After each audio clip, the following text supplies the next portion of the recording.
จุ่มเรียบซัวซัวเซนาต่างออกนี่สวากรมการชแนลแอดมินแค่นี้แอดมินเรื่องอันโดในสีมุ้ยยมสำหรับจูนตัวสนะโดยใส่เรื่องแจงมูในเยี่ยมปีสตรีมันแน่บันแลบองกอนระบอกล้วนนำใบดอดเพียบเมียนบ้านได้เหมือนควาไฟปีบรรดาซาหนูไล่ช่างดังทาบรรดาซาหนูเจียวไว้นั่งสตรีหนูหนึ่งเตยจีจากนั้นต้องมาตามดานตัวสนะต่างออกนี่ใส่เรื่องประดามดบงบางห้างปีมาดูสตรีมันแน่กำปงเตลุดอดันยังเมียนชมูทาตาลียาปันตาแอดมินสมหากอทาลียาสลับแต่เป็นหนูเมียนบารอมันแน่บ้านบารกนี้โดยกอดเมียนชมูทาข่าวจีบ้องปรระบอลียากอดบ้านมาจูบเนียงแต่งเพยสลันสลาวรวยปราบเนียงทามะระบอปูเยื่อกำปงจะชื่อทงนเตยห้อยโดยมะระบอปูเก้เมียนชมูทาเนี่ยใส่เจนนีเป็นลือดำนังนีเปลี่ยนตักมกระบอลียาปลายเจียสระปนเรื่องในบ้านเฟยเนียงนึกเคยดอไตตะกาดอชื่อจับมาดองเตี้ยก้าได้มาได้ระบอเนียงบ้านบ้องเนียงเจ้าหนังบ้องปล่อยเนยกำเปรี้ยเคยแบบนี้ข้าจะบ้องปลอบ้านเชียเยี่ยมลมหนังอ้อยป้อนไตรเลียบังกากุมกวนปีมนเจ้าเต้ยพรัวทามะหนังโกนมันอาการกาเนียเจ้าระหดบานไล่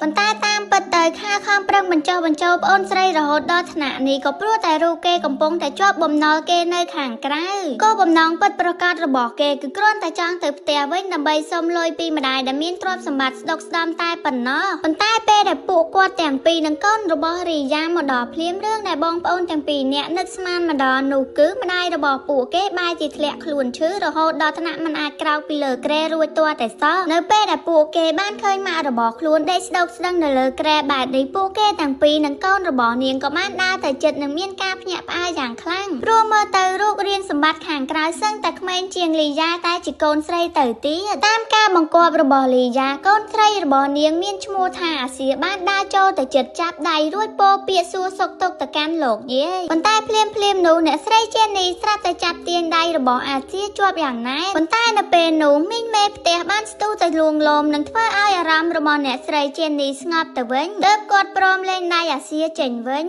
เคยมาได้แคละโคลนชื่อเมียนสเปียพลายแบบนี้นึกน้องเจระบอลียาเมียนอารามมันสิรู้ตัวแต่ซ้อข้อปิดค่าจีบองปลอมมันควักไปปีจำเนือระบอมาได้บันติกหนาลายแกบ้านได้โจตะขนมมันโตระบอเนี่ยไสเจนนีดำไม่ใกล้รกประนังรกระบอเมียนดำลายแตงเมียนเยอะตัวแต่ซ้อนึกน้องเป้กำบงแต่รกเรอหนูฆ่าทานแตงบานประแต่เคยเนยระบางหมกดอกกวยคลาดมวยแต่บ้านและตกนึกน้องตูขออายเตียดพองลูกดอกเป้เฮาใบจมเขียวมิ่งเมย์แต่บ้านเรียบรอบปรับถาจำเนือระบอเนี่ยไสเจนนีคือการล้างเชียงหมูคายหมกให้ส้มใบแต่ครูเป็ดปุกายก็ปีนโรคมูลหาดมันเขินได้ลือแบบนี้ข้ากับบานปลาจะบอดหากู้ใต้ตรกครูมุนกงเหม่อเตยรวมมันประกอบเต็มได้ระบอปูเกอาอย่างเตยอำเภอหรือเมียนเปลืองขมอยเปรียบสายนามวยเจ้าสินทัดก็ถาบ้านบนใต้ลียาบ้านปะดิสาดเพลียมเนี่ยมันโยสรอบจีดัดคาดสำหรับเนี่ยเรื่องเปลืองขมอยเปรียบสายเจนมาลงบอกปลาแต่งนุคือจีเรื่องอัดประยาวเนี่ยกระทาบะชื่อเตยใต้ตรกเป็ดเฉียบ้า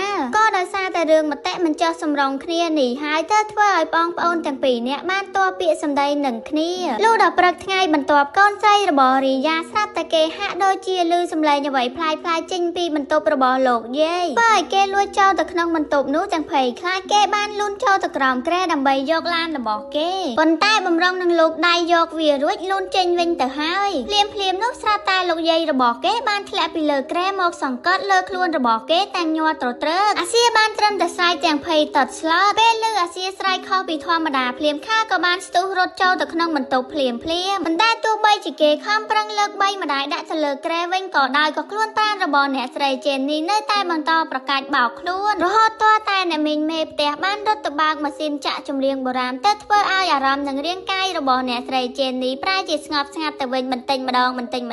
ทราบแต่เนี่ยไสเจนนี่เงือบมองอังกุยอุดดะมกข้าวเป็นตายมาดองมันตัวปีเรื่องรายดอรนทดนี่บ้านการล้างรวยหมอกข้าวมันอาจตรอมโตต่อตะเตียดบานไล่แกก็บ้านมังกรเอาเนี่ยมินเมย์แต่ประยับเตออันเชิญลูกครูมาเนี่ยมอกเชียบรรทอนดำใบเทียบจำพิธีกำจับปลังขมายไปได้ใบซาจิ้งไปเรียงกายระบอมาได้ระบอปูเก้กรอนใต้ลูกครูจับดามโซดมนกลมเพลียมเรียงกายระบอเนี่ยไสเจนนี่ก็จับดามระมูลกระยังนังมอดบ้านคอไปเรียงเลยกู้ไอ้คลายตามจังหวะในกาโซดหมดนูบรรทบมองลูกครูนูบ้านโยกบรรลายปีใบหมกหมดดอตโรนังสายเพลิงรุ่ยก็ประหยับเอาลียายกสลักบรรลายแต่งนูแต่จ้าในขนมจานดำใบตะบกตัวใบจิลียาเมียนอารามเงยชงอหนึ่งมันโยตัวแต่ซอกก่อนได้ก่อนเนียงเตยใต้บางหอมจัดเพื่อตามลูกครูหนูได้เพลียมหนูได้ลูกครูกับบ้านดอกคำบัดโต้หมวยดามเจนมกรุ่ยเวียจำกันนาพลายตรอบหมวยพลายมันใต้ไว้ได้ ហូរចេញពីផ្លែត្រប់នោះមិនមែនជាទឹកបន្លែធម្មតាទេតែវាជាឈាមស្រស់ៗតែម្ដងឃើញសភាពគួរឲ្យខ្លាចរន្ធត់បែបនេះធ្វើឲ្យលីយ៉ាភ័យស្លន់ស្លោខ្លាំងរហូតដល់ថ្នាក់ញ័រជើងញ័រដៃនាងខំប្រឹងបុកកិនស្លឹកបន្លែនោះឲ្យកាន់តែលឿនជាងមុនប៉ុន្តែស្រាប់តែពេលនោះគ្រូបានស្រែកបង្គាប់ឲ្យនាងផ្អាកសកម្មភាពភ្លាមរួចក៏បានហៅខាលឲ្យដើរចូលមកជិតដើម្បីអានអក្សរឬគម្ពីរអ្វីមួយបន្ទាប់មកទៀតនៅពេលដែលលោកគ្រូចាប់ផ្ដើមបន្តសូត្រមន្តរាងកាយរបស់អ្នកស្រីចេននីក៏កាន់តែប្រកាសបោកខ្លួននៅខណៈពេលដែលទឹកមន្តដ៏ស័ក្តិសិទ្ធិត្រូវបានជះព្រោះទៅលើខ្លួនប្រាណរបស់អ្នកស្រីចេននីភ្លាមស្រាប់តែមានផ្សែងហុយចេញពីរាងកាយរបស់គាត់យ៉ាងគួរឲ្យព្រឺក្បាលមិនតែប៉ុណ្ណោះភ្លើងអំពូលនៅក្នុងបន្ទប់ទាំងមូលក៏ចាប់ផ្ដើមភ្លឺផ្លែតែម្ដងរាល់ពេលដែលលោកគ្រូសូត្រមន្តអាគមដេញម្ដងគាត់តែងតែទាញបានមកចូលប្រាក់មួយដើមចេញពីរាងកាយរបស់អ្នកស្រីចេននីមកខាងក្រៅជានិច្ចនៅខណៈពេលនោះសំឡេងស្រែកធ្ងរដ៏ឈឺចាប់បានបន្លឺលាន់ឡើងពេញផ្ទះតែម្ដងមិនយូរប៉ុន្មានគ្រូក៏បានដកមកចូលទាំងនោះចេញពីខ្លួនរបស់អ្នកស្រីចេននីបានជោគជ័យឃើញម្ដាយចាប់ដើមប្រែជាស្ងប់ស្ងាត់ទៅវិញលីយ៉ាបំរុងនឹងដើរចូលទៅជិតដើម្បីមើលអាការៈគាត់ទៅហើយស្រាប់តែពេលនោះម្ដាយរបស់នាងចាប់ផ្ដើមប្រកាច់ខ្លួនបោកយ៉ាងសាហាវខូខើឡើងវិញម្ដងទៀតបន្ទាប់មករាងកាយរបស់អ្នកស្រីចេននីស្រាប់តែប្រែប្រួលភ្លាមតែម្ដងស្បែករបស់គាត់បានប្រែជាស្ងួតក្រៀមរញីរញ័រក្នុងមួយប្រពេចភ្នែកមើលទៅហាក់ដូចជាគាត់បានស្លាប់បាត់បង់ជីវិតអស់រយៈពេលជាច្រើនឆ្នាំមកអញ្ចឹងបើតាមសម្ដីរបស់រកគ្រូប្រាប់ឲ្យដឹងថាម្ជុលទាំងនោះពិតជាអាចជួយមនុស្សឲ្យរក្សាសម្រស់បានក្មេងជាងវ័យរហូតមែនប៉ុន្តែអ្នកដែលបានដោតបញ្ចូលវាទៅក្នុងខ្លួនត្រូវតែដោះដូរមកវិញនៅតម្លៃដ៏ធំធេងបំផុតដោយសារតែការស្លាប់របស់ម្ដាយដោយសារអំពើអាថ៌កំបាំងដូច្នេះហើយទើបគេមិនអាចរៀបចំពិធីបូជាសពឬយកទៅកត់តាមទំនៀមទម្លាប់ធម្មតាបានឡើយមានតែរងចាំរយៈពេល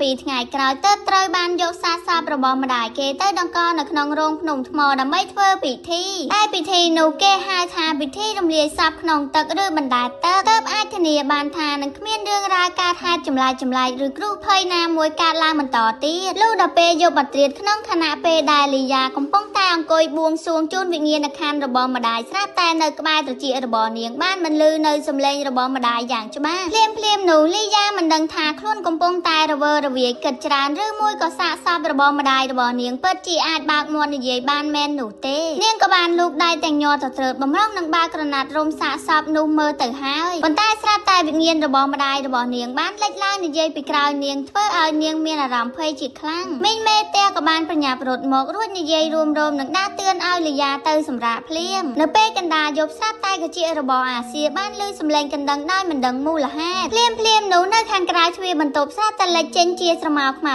មួយអាសៀបានដើរទៅយឺតដើម្បីបើកទ្វារបន្ទប់អើតមើលប៉ុន្តែនៅពេលនោះនៅខាងក្រៅទ្វារគឺគ្មានមនុស្សទេប៉ុន្តែអ្វីដែលគួររន្ធត់នោះគឺនៅពេលដែលនាងទៅតែត្រឡប់មកលើគ្រែវិញស្រាប់តែកៅអីដែលនៅជិតនោះបានចាប់ដើមយកទៅយកមកដល់ខ្លួនឯងអាសៀបានកលេចទៅមើលក៏បានឃើញវិញ្ញាណមនុស្សស្រីម្នាក់ដែលអង្គុយនៅទីនោះធ្វើឲ្យនាងមានការភ័យជាខ្លាំងភ្លាមនោះលីយ៉ាក៏បានស្ទុះរត់មកយ៉ាងលឿនប៉ុន្តែនៅក្នុងបន្ទប់នោះបែរជាគ្មានរបស់អ្វីខុសប្លែកតតែសោះនាងក៏គិតថាគ្មានរឿងអ្វីធំដុំឡើយប្រហែលជាកូនស្រីរបស់នាងគ្រាន់តែយកសុបិនអាក្រក់តែប៉ុណ្ណោះលុះដល់ថ្ងៃបន្ទាប់ហានីបានលួចយកទូរស័ព្ទរបស់បងស្រីគេយកមកបើកឡាយផ្ទាល់ដើម្បីកុំឲ្យបងស្រីគេតាមទាន់នឹងចាប់បានគេក៏បានលួចចូលទៅក្នុងបន្ទប់របស់លោកយាយរបស់គេហានីគិតស្មានថាបើគេចូលទៅលាក់ខ្លួននៅក្នុងទូខោអាវនោះបងស្រីច្បាស់ជារកមិនឃើញឡើយស្រាប់តែភ្លាមនោះក៏មានវិញ្ញាណមួយនៅក្នុងទូខោអាវនោះបានហៅឈ្មោះរបស់គេហានីមានការភ័យខ្លាចនិងស្រែកទ្រហោយំយ៉ាងខ្លាំងរួចប្រាប់បងស្រីទាំងញ័រមាត់ថានៅក្នុងទូខោអាវនោះមានមនុស្សម្នាក់ទោះជាយ៉ាងណាក៏ដោយនៅពេលដែលអាសៀក៏បានដើរទៅរកមើលក្នុងទូខោអាវនោះទាំងមូលគឺគ្មានឃើញរបស់ឬមនុស្សណាម្នាក់ទាល់តែសោះអាសៀគិតថាប្អូនប្រុសរបស់នាងកំពុងតែលេងសើចឌឺដងបោកប្រាស់នាងតែប៉ុណ្ណោះនាងក៏ស្ទុះទៅឆក់ទូរស័ព្ទដៃមកវិញរួចដើរចេញទៅទាំងម្នាក់ក្រោយប៉ុន្តែនៅពេលដែលនាងដើរចេញផុតភ្លាមរបាំងមុខនោះបែរជាលេចមកនៅក្រោមតុកម្ដងទៀតយ៉ាងអាថ៌កំបាំងបំផុតនៅក្នុងពេលជាមួយគ្នានោះដែរនៅឯម្ខាងទៀតខាដែលកំពុងតែស្មុគស្មាញព្រោះតែសារទាបំណុលមិនចេះចាប់មិនចេះហើយនោះស្រាប់តែពេលនោះខាបានឮសំឡេងអ៊ូអរប្លែក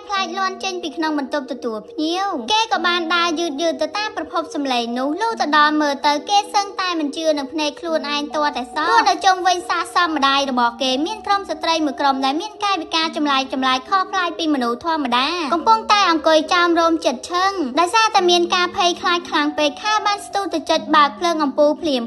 ប៉ុន្តែគ្រាន់តែបើកភ្លើងឡើងមកភ្លាមក្រុមស្ត្រីអាថ៌ កំបាំងទាំងនោះក៏បានរលាយបាត់ស្រមោលឈឹងតែម្ដងនៅព្រឹកថ្ងៃបន្ទាប់គេបានរត់ទៅរកប្អូនស្រីរបស់គេភ្លាមដើម្បីនិយាយរឿងចែកទ្រព្យសម្បត្តិគេរបស់ម្ដាយរបស់គេឲ្យដាច់ស្រឡះពីគ្នាលើបងប្រុសនិយាយបែបនេះភ្លាមលីយ៉ាផ្ទុះកំហឹងខឹងសម្បាយ៉ាងខ្លាំងនៅពេលជាមួយគ្នានោះផងដែរហានីបានលួចយករបាំងមុខនោះចេញមករួចយកមកពាក់លើមុខរបស់គេប៉ុន្តែនៅពេលដែលគេឆ្លងកញ្ចក់មើលស្រាប់តែក្នុងកញ្ចក់នោះបែរជាលេចរូបរាងនិងស្រមោលរបស់លោកយាយគេទៅវិញនៅខណៈពេលនោះផងដែរអាសៀដែលទៅតែដើរចូលត្រឡប់មកក្នុងបន្ទប់វិញនៅពេលដែលឃើញប្អូនប្រុសរបស់គេកំពុងតែធ្វើត្រាប់តាមកាយវិការរបស់លោកយាយបែបបាត់ដោយគេកំពុងតែអង្គុយយកទៅយកមកនៅលើកៅអីនោះពេលឮប្អូនប្រុសរបស់គេនិយាយថាឲ្យតែពាក់របាំងមុខនេះទៅនឹងអាចមើលឃើញលោកយាយរបស់គេដែលស្លាប់នោះទៅហើយអាសៀនាងមិនបានជឿឡើយនាងគិតថាប្អូនប្រុសគ្រាន់តែកុហកបោកប្រាស់ដើម្បីបន្លាចនាងតែប៉ុណ្ណោះអាសៀបានស្ដីបន្ទោឲ្យប្អូនប្រុសខ្លាំងៗនិងបង្គាប់ឲ្យគេប្រញាប់យករបាំងមុខនោះទៅទុកនៅកន្លែងដើមវិញជាបន្ទាន់ទោះបីជាយ៉ាងណានៅពេលប្អូនប្រុសបានដើរចេញទៅបាត់ហើយក៏កៅអីនោះនៅតែបន្តយ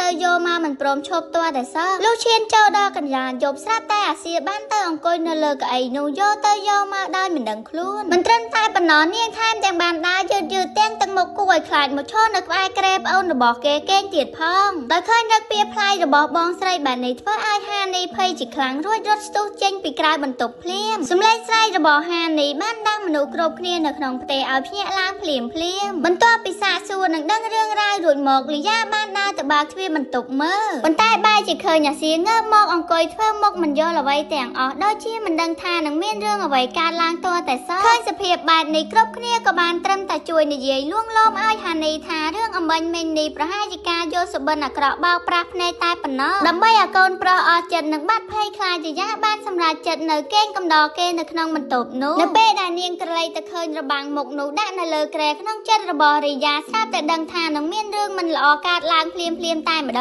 ងនាងចាប់ផ្ដើមសង្ស័យបណ្ដាហើយថារឿងរ៉ាវចម្លែកដែលកើតឡើងមិនចេះចាប់មិនចេះហើយនៅក្នុងផ្ទះមួយរយៈនេះច្បាស់ជាមានការពាក់ព័ន្ធជាមួយនឹងរបាំងមុខនេះជាមិនខានលុះដល់ព្រឹកព្រលឹមនៃថ្ងៃបន្ទាប់លីយ៉ាក៏បានរៀបចំខ្លួនធ្វើដំណើរចេញទៅទិញអីវ៉ាន់និងរបស់របរមួយចំនួនមុនពេលចាក់ចេញទៅនាងបានផ្ដាំបងប្រុសថាដាច់ខាតកុំឲ្យកូនតូចទាំងពីរឃ្លាតឆ្ងាយពីភ្នែកឲ្យសោះខណៈនោះខាក៏បានឆ្លើយយល់ព្រមប៉ុន្តែគ្រាន់តែប្អូនស្រីដើរចេញផុតភ្លាមគេក៏បានលួចចេញទៅខាងក្រៅដើម្បីដើរលេងស៊ីផឹកសប្បាយយកតែរួចខ្លួនលុះពេលដល់ក្មេងៗទាំងពីរនាក់ភ្ញាក់ដឹងខ្លួនឡើងនៅក្នុងផ្ទះទាំងមូលប្រែជាស្ងាត់ក្រងំនិងគ្មានម្នាក់នៅផ្ទះឡើយនៅពេលដែលកលេចភ្នែកទៅឃើញសពរបស់លោកយាយដង្កល់ទុកនៅចំកណ្ដាលផ្ទះបែបនោះធ្វើឲ្យបងប្អូនទាំងពីរនាក់ក៏នាំគ្នារត់ចេញទៅក្រៅផ្ទះភ្លាម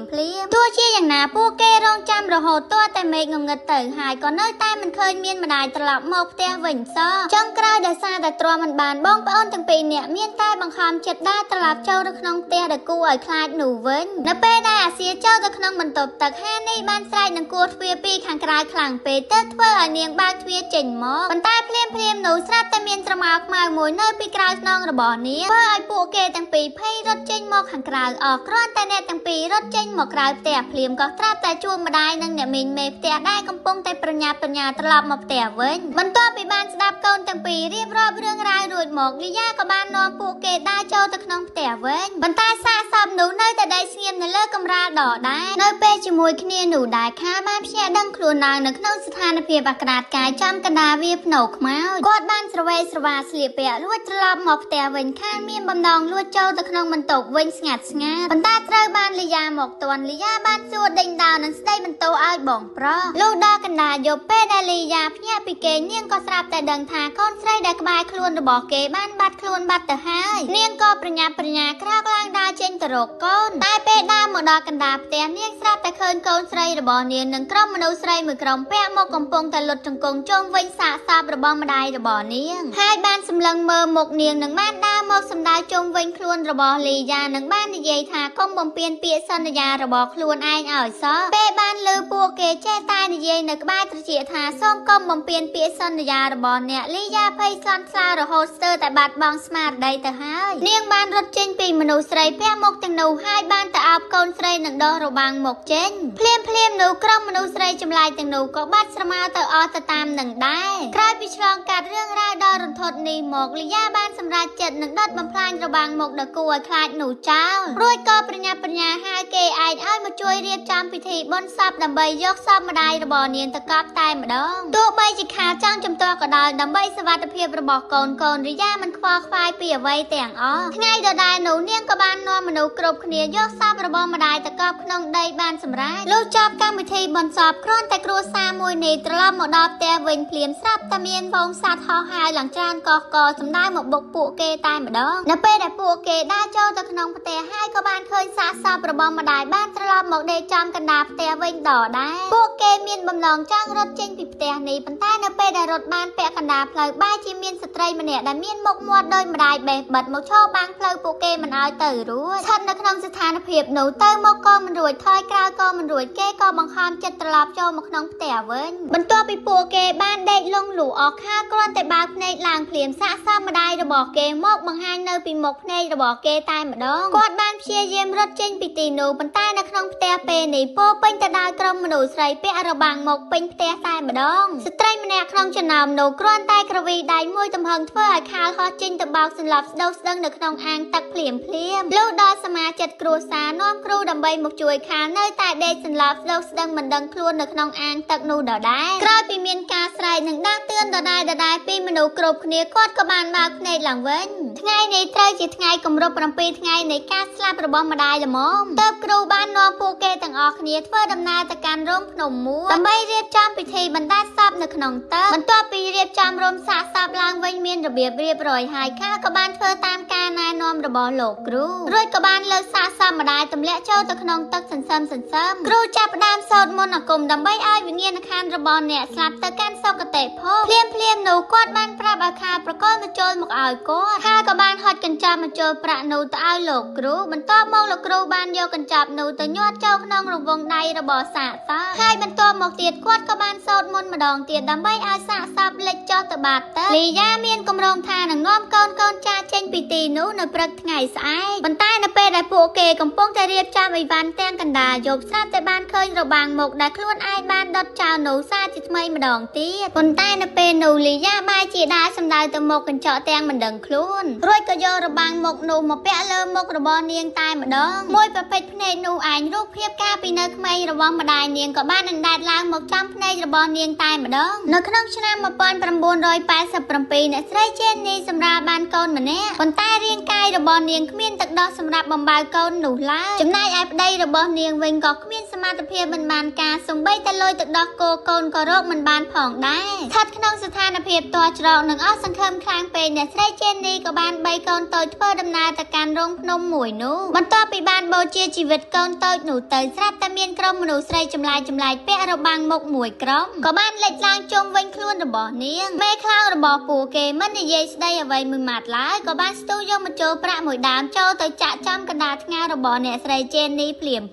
ចាប់តាំងពីពេលនោះមកអ្នកស្រីជេននីក៏បានសម្រេចការដោះដូរជាមួយមេឃមុខដ៏ជោគជ័យការនោះនាងគិតទាំងល្ងងខ្លៅថាគ្រាន់តែបូជាកូនម្នាក់គឺអាចដោះដូរយកអ្វីគ្រប់យ៉ាងមកវិញបានហើយប៉ុន្តែអ្វីដែលមេឃមុខនោះចង់បានពិតប្រាកដនោះគឺគ្រប់យ៉ាងរបស់អ្នកស្រីទៅវិញទេដើម្បីការពារកូនកុំឲ្យមានគ្រោះថ្នាក់ទៀតអ្នកស្រីជេននីបានបង្ខំចិត្តទាំងឈឺចាប់ដោយបានដេញពួកគេទាំងពីរឲ្យចេញពីផ្ទះនោះទោះបីជាកូនទាំងពីរខំស្រែកអង្វរក៏យ៉ាងណាក៏ដោយក៏អ្នកស្រីជេននីមិនហ៊ានសូម្បីតែបើកទ្វារបន្ទប់មើលកូនព្រោះនាងដឹងថានេះជាវិធីតែមួយគត់ដែលអាចការពារពួកគេឲ្យមានសុវត្ថិភាពបន្ទាប់ពីដឹងការពិតទាំងអស់នេះហើយលីយ៉ាក៏ស្រាប់តែស្រក់ទឹកភ្នែកភ្លាមអ្នកស្រីជេននីមានអារម្មណ៍ស្ដាយក្រោយនិងមានវិប្បដិសារីជាខ្លាំងចំពោះការលោភលន់របស់ខ្លួនកាលពីអតីតកាលប៉ុន្តែម៉ូតូពេលនេះកំហុសខុសឆ្គងត្រូវបានបង្កើតឡើងរួចទៅហើយអ្វីដែលនាងអាចធ្វើបានចុងក្រោយគឺមានតែបណ្ដោយឲ្យបណ្ដាសាមួយនេះរលាយទៅវិញបាត់តាមរូបកាយរបស់នាងតែប៉ុណ្ណោះស្រាប់តែពេលនោះមានមនុស្សស្រីពាក់របាំងមុខម្នាក់បានលេចចេញពីក្រោយខ្នងហើយបានចាប់យកគាត់ទៅតែម្ដងនៅពេលដែលកញ្ចក់បែកខ្ចាត់ខ្ចាយចេញពីគ្នាលីយ៉ាក៏បានរើបំរាស់រួចផុតពីរបាំងមុខនោះផងដែរនាងបានដើរទៅរកខាទាំងកំហឹងឆេះឈួររួចកំហកសួរចម្លើយគាត់ភ្លាម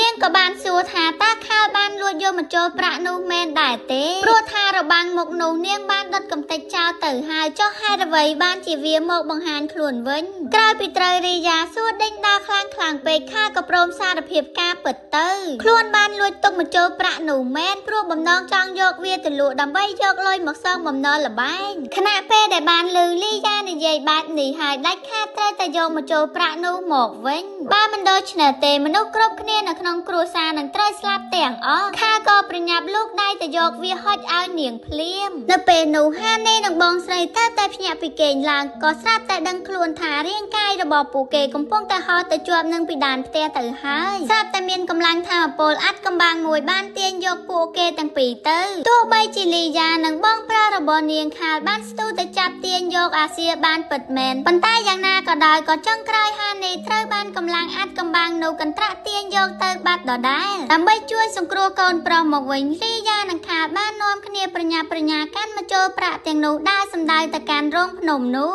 ដែលជារោងភ្នំដែលម្ដាយរបស់នាងធ្លាប់ធ្វើការដោះដូរជាមួយមេឃ្មោបកាពីមុននោះបន្ទាប់ពីលីយ៉ាបានសោតមុនសពគ្រប់នាងក៏បានទម្លាក់មកចូលប្រាក់ទាំងនោះចូលទៅក្នុងទឹកវិញប៉ុន្តែទោះជាពួកគេរងចាំអស់រយៈពេលយ៉ាងយូរក៏ដោយក៏សភាពនៅតែជុំវិញខ្លួនរបស់ពួកគេនៅតែស្ងាត់ដដែលលីយ៉ាចាប់ផ្ដើមភ័យប៉ុន្តែនាងបានស្រែកខ្លាំងទៅកាន់មេឃ្មោបនោះមិនយូរប៉ុន្មានមេធ្មប់នោះក៏បានឆ្លើយតបមកវិញដោយនាងបាននិយាយយ៉ាងដាច់អហង្ការថាអ្វីដែលចេននីធ្លាប់សន្យាទុកនោះគឺមិនទាន់បានសងអស់នៅឡើយទេភ្លាមនោះខាក៏បាននិយាយថាខ្លួនស្ម័គ្រចិត្តលះបង់ដើម្បីជាថ្នូរនឹងតម្លៃស្មើគ្នានេះគ្រាន់តែបានឮបែបនេះភ្លាមមេឃ្មប់មិនបងអង្គយូរដែរនាងក៏បានបញ្ជូនហានីឲ្យអណ្ដែតមកលើផ្ទៃទឹកភ្លាម